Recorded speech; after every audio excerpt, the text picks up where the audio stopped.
I want to tell you a story about curating and how a type of exhibition making centred around entertainment has swept the cultural landscape of museums and galleries around the world.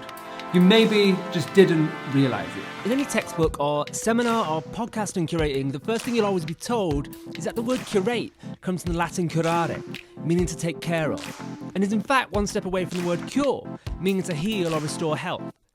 And so, a curator's job under this definition is to care for artworks. Curating, though, throughout art history has also regularly emerged as an act of creating entertainment and spectacle. And really it seems like the unspoken yet central aspect of many exhibitions, but maybe one most curators don't want to admit to. So whilst we're thinking about some Latin etymology, let me tell you this one. The word entertain is derived from two words. The Latin inter, meaning among, and the verb tenere, meaning to have or to hold. Merging at some point along the line into the French entretenir, meaning to keep up, maintain or keep someone in a certain frame of mind. So let me take you on a journey through some projects that, whether they meant to or not, have defined and redefined the idea of exhibition as entertainment. I want to first take you back to 1969, to a place called Bern with a curator called Harold Zeeman. Pulling together a bunch of artists broadly related through their interest in tactile materials, minimalist aesthetic and process-orientated practices in an exhibition called When Attitudes Become Form. Artists such as Eva Hesse, Richard Artschwager, Lawrence Wiener, Richard Serra, Mario Merz, Alighiero Boetti and Joseph Beuys joined forces in what became a kind of exhibition as studio, and unwittingly became a kind of survey of post-minimalism and art pavera of the time. What separates this show from others prior is the execution, and in turn the mythology around this kind of exhibition making. Artists were openly invited to use the Kunsthalle Bern as a studio in the weeks leading up to the opening, creating this kind of forum for collaboration, ideas exchange, and turning the institution into the material itself. So it was a process. It was no more a work you admire, a singular work. It was really a creative process.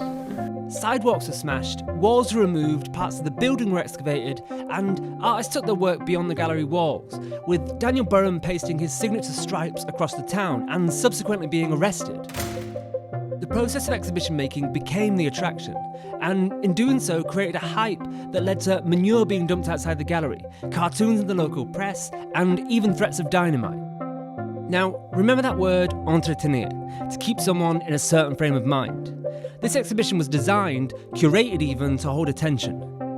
It engaged artists directly with each other, drew huge amounts of attention to the building through visible structural changes, and brought in the public en masse with all the hype and spectacle that surrounded the exhibition. The show became a kind of model for exhibition making to come, though Zeeman soon resigned after this show and the museum's refusal to stage a Joseph Beuys show. And despite the hype, it should be noted that Zeeman exhibited a quite limited and very hyper-masculine and therefore unrepresentative view of the visual arts at the time. Only 3 out of the 69 artists exhibited were female, and I suppose this speaks to the idea that what is entertaining is not always representative.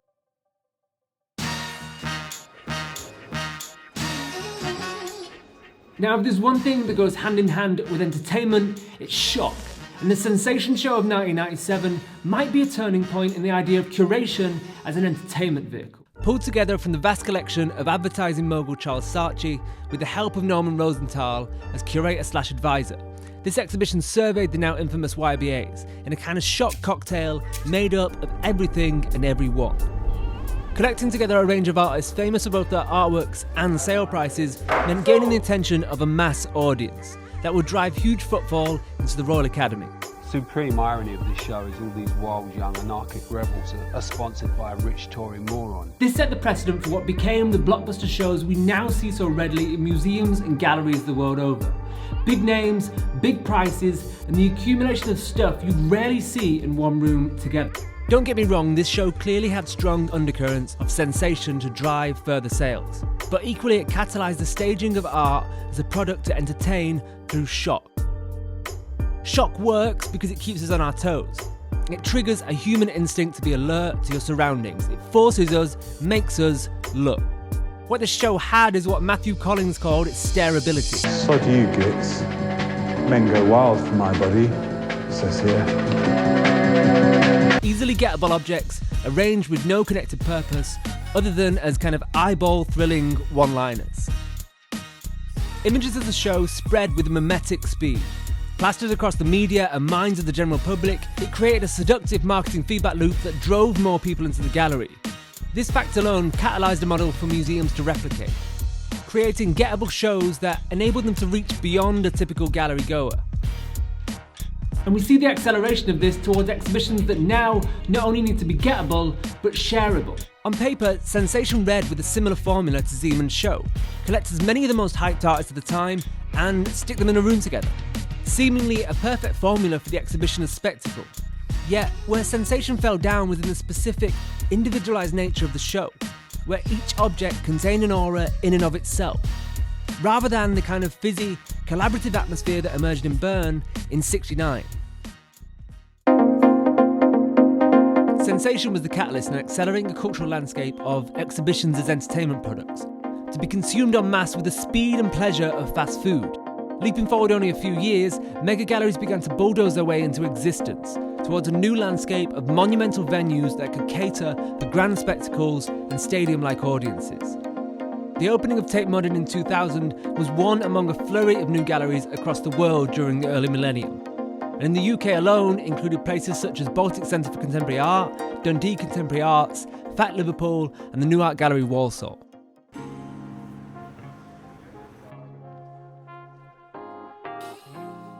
Welcome to the world of now.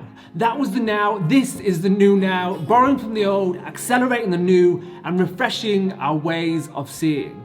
This now is about everything all at once in a room together, where galleries are also music venues and cinemas and theatres, and are no longer apart, just all under one roof. The exhibition has become an entertainment vehicle, where everything, and I mean everything, is in it. And if anyone represents this type of exhibition making, it's Anne Imhoff. Producer of installations, meets performances, meets fashion shows, meets underground gigs, with zombie-like actors doing nothing and everything all at once.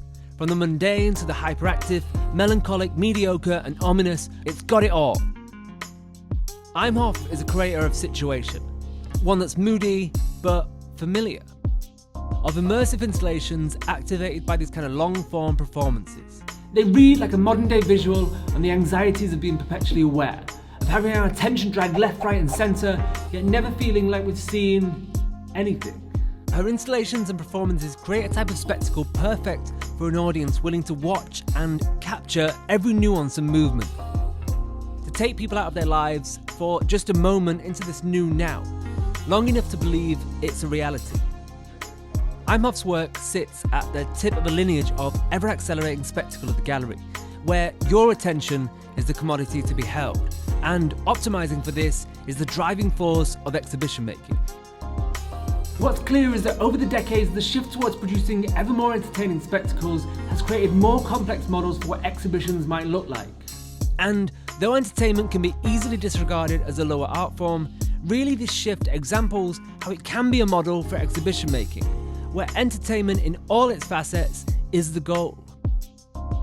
It's beautifully exampled all the time by the Golden Lion winning work of the Lithuanian Pavilion in the Venice Biennale in 2019 with Sun and Sea Marina. Through Anthea Hamilton's exhibition The Squash at Tate Britain, where the rooms become a living installation, to spaces such as Beverly's in New York, a bar come exhibition space intending to entertain on multiple levels, or Auto Italia Live with a TV-style production choreographed to reframe contemporary performance under a new lens. In all, curated-tainment is here to stay.